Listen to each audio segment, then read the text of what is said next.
Praise the lord. ప్రభువు అయిన దేవుని యొక్క నామానికి మహిమ కలుగునుగాక. ఈరోజు దేవుని వాగ్దానము, నీకు ఉపదేశము చేసేదను, నీవు నడవవలసిన మార్గమును నీకు బోధించెదను, నీ మీద దృష్టి ఉంచి నీకు ఆలోచన చెప్పేదను. కీర్తనల గ్రంథము 32వ అధ్యాయము 8వ వచనము. ఆమేన్.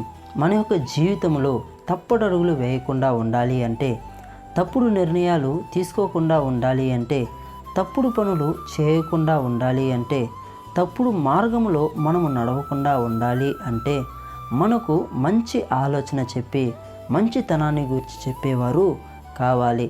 ఆ మంచి ఆలోచన చెప్పేదను అని దేవాది దేవుడు ఈరోజు ఈ ఉదయకాలమున మనకు వాగ్దానము చేయుచున్నాడు. అవునండి, నీకు ఉపదేశము చేసేదను.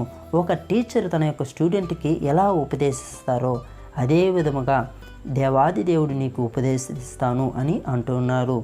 నీవు నడవవలసిన మార్గమును నీకు బోధించదను. అవునండి, మనము నడవవలసిన మార్గము మంచి మార్గమా చెడు మార్గమా అని దేవాది దేవుడు నిర్ణయించి, నీ మార్గాన్ని నేను నీకు చూపిస్తాను అని దేవాది దేవుడు అంటూ ఉన్నారు.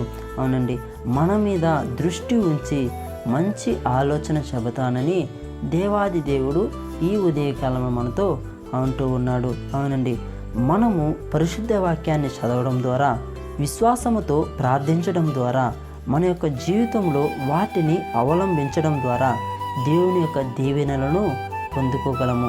దేవుని యొక్క ఆశీర్వాదాన్ని మనము పొందుకోగలము. ఆయన యొక్క కృప ద్వారా ఆ యొక్క మార్గంలో మనము అలా నడుచుకున్నట్లయితే అనేక ఆశీర్వాదాలను మనము పొందుకోగలము.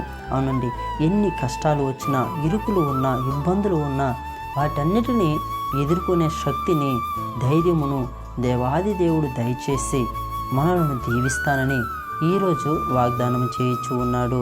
ఈ యొక్క వాక్యము మన యొక్క జీవితంలో నెరవేరులాగన ప్రార్థించుకుందాం. ప్రార్థన. కృపా సత్య సంపూర్ణుడా, మా ప్రియ రక్షకుడా, మీకు స్తుతులు స్తోత్రములు. నీ యొక్క ఉపదేశమును, నీ యొక్క మార్గమును, నీ యొక్క వాక్యమును విడిచిపెట్టకుండా, అవును తండ్రి, నీ యందే గురి కలిగి నడిచే భాగ్యమును, పరిగెత్తే భాగ్యమును మాకు దయచేయగలిగిన దేవుడు అని ప్రభువుని యేసుక్రీస్తు పేరట అడిగి వేడుకొనుచు ఉంటున్నాం తండ్రి. ఆమేన్.